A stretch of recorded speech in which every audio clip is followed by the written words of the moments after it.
Hello students, welcome to my YouTube channel. I am Suman and I will teach you business studies of class 12. As we are having target to complete the syllabus of business studies of class 12 just in 35 days on my channel, watch one video daily and you don't need to touch the book. Learning with the complete understanding. Part 1 and 2 of chapter 1 is uploaded earlier on my channel. Link is given in description below. Let's start. This is the syllabus of business studies of class 12 and we are doing chapter 1. The name of the chapter is Nature and Significance of Management and this is the part 3. Topics we are discussing here: functions of management and coordination. Coordination के सब topics हैं meaning and coordination is the essence of management and how. Features of coordination, importance of coordination. Let's start with the topic functions of management. Functions of management में आपको पहले भी definition करते हुए बताया था. This is the management is a process which have functions of planning, organizing, staffing, directing and controlling. Planning में क्या होता है? Planning में क्या करना है? Setting objectives. ऑब्जेक्टिव्स को सेट किया जाता है कि ऑर्गेनाइजेशन के क्या क्या ऑब्जेक्टिव्स होंगे और क्या क्या एक्शन प्लान्स होंगे और उनको कैसे फॉर्मुलेट करना है. The second point is organizing. Organizing में हम ये डिसाइड करते हैं कि कौन टास्क करेगा और कैसे करेगा, किस किस को कौन कौन सी ड्यूटीज देनी चाहिए और किसके पास वर्क की अथॉरिटी होनी चाहिए और किसके पास इसकी रिस्पॉन्सिबिलिटी होनी चाहिए. लाइकवाइज हमने पहले पढ़ा लेवल्स ऑफ मैनेजमेंट में कि टॉप लेवल के पास मिडिल लेवल से वर्क कराने की अथॉरिटी होती है और मिडिल लेवल की रिस्पॉन्सिबिलिटी होती है कि वो टॉप लेवल को अपना वर्क प्रेजेंट करें. लाइकवाइज कौन अथॉरिटी रखेगा और किसको अकाउंटेबिलिटी देनी पड़ेगी वो ऑर्गेनाइजेशन के फंक्शन के अंडर होता है. Next point is staffing. Right person for the right job. कौन सी क्वालिफिकेशन के लिए कौन सा पर्सन परफेक्ट है और किस एक्सपीरियंस के लिए कौन सा काम अच्छे से किया जा सकता है. ये रिक्रूटमेंट करना, सिलेक्शन करना, प्लेसमेंट, ये सारा काम है स्टाफिंग फंक्शन के अंडर आता है. The next point is directing. सब काम हो जाने के बाद पर्सन सिलेक्ट हो गए हैं तो अब क्या होगा, पर्सन एक दूसरे के साथ कैसे काम करेंगे, कितने अच्छे तरीके से काम कर सकते हैं, उनको मोटिवेट करना, उनको अच्छी लीडरशिप देना, ये डायरेक्टिंग के फंक्शन के अंडर आता है. Next point is controlling. Controlling कैसे होगी? सारी एक्टिविटीज डिसाइड हो गई हैं, वर्क स्टार्ट हो चुका है लेकिन उन एक्टिविटीज को कोऑर्डिनेट भी करना जरूरी है. कोई डिस्प्यूट हो उसको खत्म करना जरूरी है. जो कुछ प्लान किया गया है वही रिजल्ट निकल के आए, ये सारा काम कंट्रोलिंग फंक्शन के अंडर होता है. और मैनेजमेंट इज अ प्रोसेस. ये planning, organizing, staffing, directing, controlling हर वर्क के साथ साथ पैरेलल चलती रहती है. So coming to the topic coordination. मैं आपको बता दूं कि कोऑर्डिनेशन को भी मैनेजमेंट का ही फंक्शन माना जाता है बट उसका एक अलग से पॉइंट हम इसलिए नहीं काउंट करते हैं बिकॉज ये अलग पॉइंट नहीं है. ये प्लानिंग करते वक्त भी काम करता है, ऑर्गेनाइजिंग करते वक्त भी काम करता है, स्टाफिंग करते वक्त भी काम करता है और डायरेक्टिंग और कंट्रोलिंग करते वक्त भी. हर फंक्शन के साथ साथ ये एक ऐसा पॉइंट है जो चाहिए ही चाहिए. जैसे हम कहते हैं कि हर सब्जी में आलू की ज़रूरत है, वैसे हर काम में कोऑर्डिनेशन की ज़रूरत है क्योंकि वन पर्सन एक काम को कंप्लीट नहीं कर सकता है. हर पर्सन को एक दूसरे के कोऑर्डिनेशन की जरूरत होती है. सो व्हाट इज कोऑर्डिनेशन जिसकी जरूरत हर जगह पड़ रही है? The process by which manager synchronises the activities of different departments.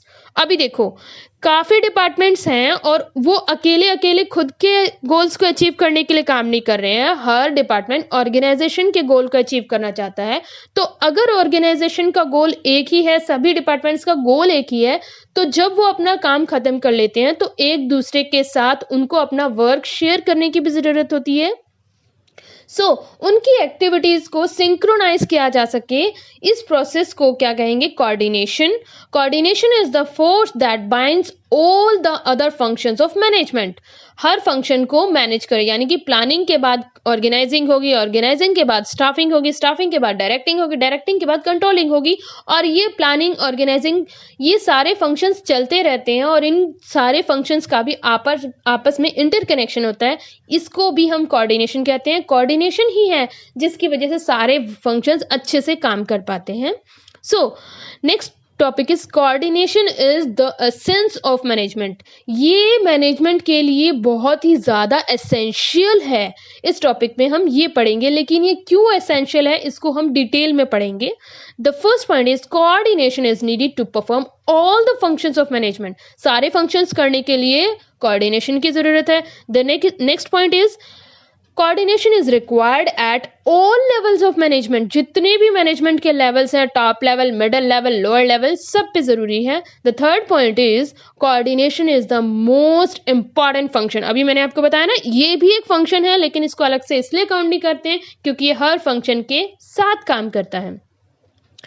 So let's know how it is necessary in all functions of management. Coordination is needed to perform all the functions of management. आपने देखा होगा कि coordination का जो diagram है वो किस तरह से बना है, बीच में है, यानी कि वो सबके साथ रिलेटेड है। एरो जा रहा है प्लानिंग की तरफ भी, ऑर्गेनाइजिंग की तरफ भी, स्टाफिंग की तरफ भी, डायरेक्टिंग की तरफ भी और कंट्रोलिंग की तरफ भी। यानी प्लानिंग कर रहे हैं तो भी चाहिए कोऑर्डिनेशन। जो भी प्लानिंग कर रहे हैं, 1 पर्सन कर रहे हैं, 2 पर्सन कर रहे हैं, प्लानिंग करके किसको कहेगा? ऑर्गेनाइजेशन वाले डिपार्टमेंट को। ऑर्गेनाइजिंग कैसे होगी? जब तक प्लानिंग नहीं होगी। ऑर्गेनाइजिंग के बाद स्टाफिंग होगी। तो ऑल फंक्शंस आर इंटरकनेक्टेड, और ऑल फंक्शंस करते हुए जितने भी पर्सन्स, एम्प्लॉयज उसमें काम करते हैं, वो सब लोग एक दूसरे के साथ कोऑर्डिनेशन बना के एक दूसरे की नॉलेज को शेयर करके एक दूसरे के वर्क को शेयर करें। इसके लिए कोऑर्डिनेशन बहुत ज़्यादा ज़रूरी होती है, इसलिए ये हर फंक्शंस पे काम आता है। Next point, coordination is required at all the levels of management. Her level पे कैसे काम करेगा? आपको पता ही है हर लेवल क्या कर रहा है, फंक्शन ही तो कर रहा है। अभी टॉप लेवल का क्या काम है? प्लानिंग करना, ऑर्गेनाइजिंग करना। उन प्लानिंग और ऑर्गेनाइजिंग की जो एक्टिविटीज हैं उन सबको इंटीग्रेट करना, एक साथ लेके आना कि वो एक दूसरे के साथ कैसे काम करेंगी। तब भी हमें क्या चाहिए? कोऑर्डिनेशन चाहिए। अब मिडिल लेवल पे क्यों रिक्वायर्ड है coordination? To balance the activities of different departments. जितने भी डिपार्टमेंट्स हैं, अलग अलग डिपार्टमेंट्स होते हैं, सिर्फ एक डिपार्टमेंट नहीं होता है एक अच्छी ऑर्गेनाइजेशन या बड़ी ऑर्गेनाइजेशन में। तो उसमें काफ़ी सारी एक्टिविटीज़ हैं, काफ़ी सारे डिपार्टमेंट्स हैं, उनके बीच में एक बैलेंस बना के रखना कि वो एक दूसरे की नॉलेज को भी शेयर करें, एक दूसरे के वर्क को भी शेयर करें, एक दूसरे का कोऑर्डिनेशन बना के रखें। तो मिडिल लेवल पे भी इसकी बहुत ज़्यादा ज़रूरत है। The third point is lower level. Lower level पे कैसे जरूरत है? वर्कर्स एक दूसरे के साथ ही काम करेंगे। अगर वो एक दूसरे के साथ मिलजुल के काम नहीं करेंगे तो भी कोऑर्डिनेशन के बिना काम नहीं हो पाएगा। दैट्स वाई लोअर लेवल पे भी सारी एक्टिविटीज वर्कर्स अच्छे से एक साथ कर सकें तो भी कोऑर्डिनेशन की जरूरत है।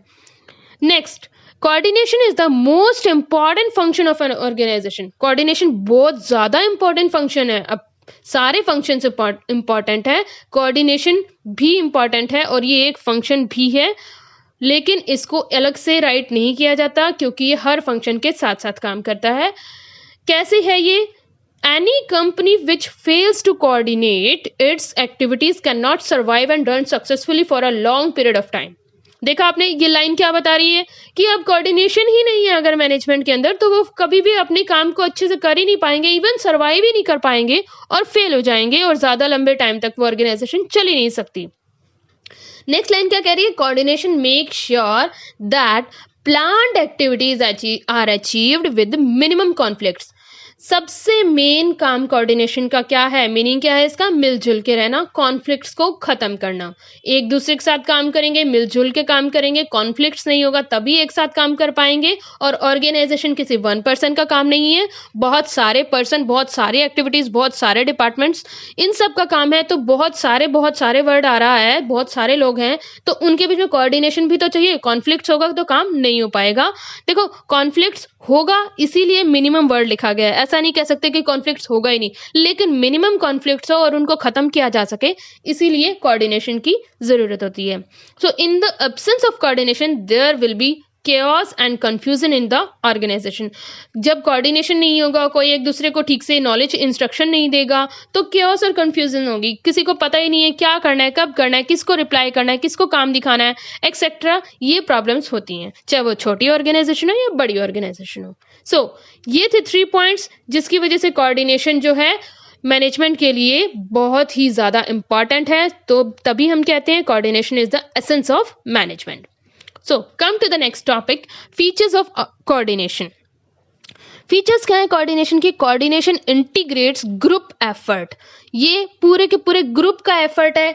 ग्रुप कैसे एक दूसरे के साथ मिलके काम करेगा, ये कोऑर्डिनेशन की फीचर है, वो इसको इंटीग्रेट करती है। Coordination ensures unity of action. जो भी काम किया जा रहा है, अलग अलग डिपार्टमेंट्स के जा रहा है, अलग अलग एफर्ट्स लगाए जा रहे हैं, उनको एक ऑर्गेनाइजेशनल गोल को अचीव करने का टारगेट देके वो एक साथ मिलके काम करें, एक यूनिटी होनी चाहिए उनके अंदर।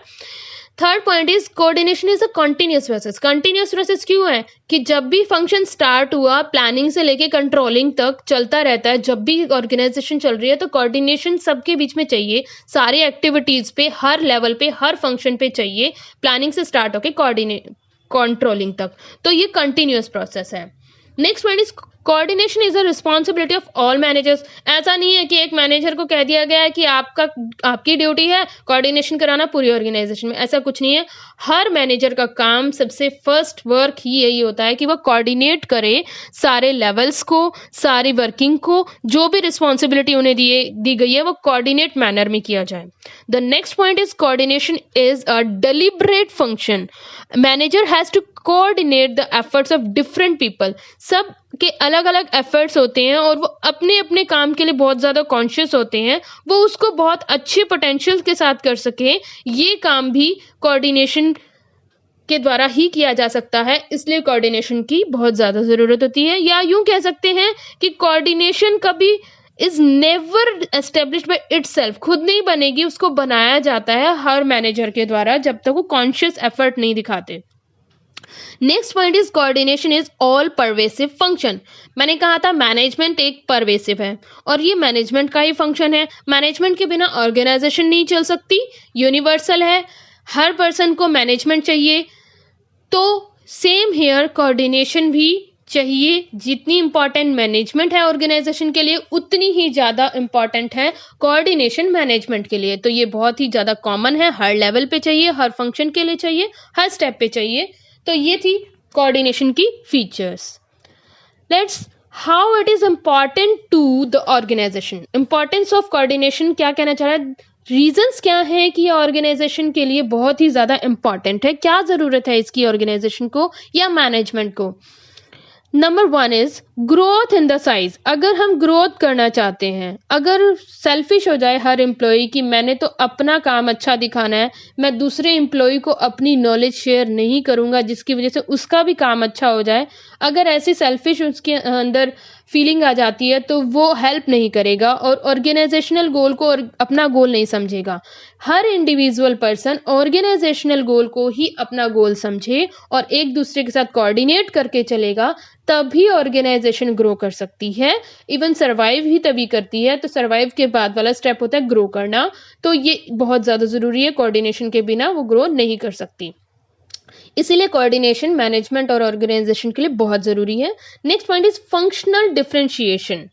अभी अलग अलग डिपार्टमेंट्स हैं, उनकी अलग अलग वर्किंग्स हैं और डिपार्टमेंटल ऑब्जेक्टिव्स अलग है, डिपार्टमेंटल पॉलिसीज अलग हैं, सब अपने स्टाइल में वर्क करते हैं। इन सब के काम को कोऑर्डिनेट करना भी बहुत ज़रूरी होता है, ताकि वो अलग अलग जो काम कर रहे हैं वो सब किसके लिए कर रहे हैं, ऑर्गेनाइजेशन के लिए कर रहे हैं, और वो सारे वेरियस डिपार्टमेंट्स अपनी एक्टिविटीज़ को लिंक कर सकें, ये भी ज़रूरी होता है। इसीलिए कोऑर्डिनेशन ऑर्गेनाइजेशन के लिए बहुत ज़रूरी है।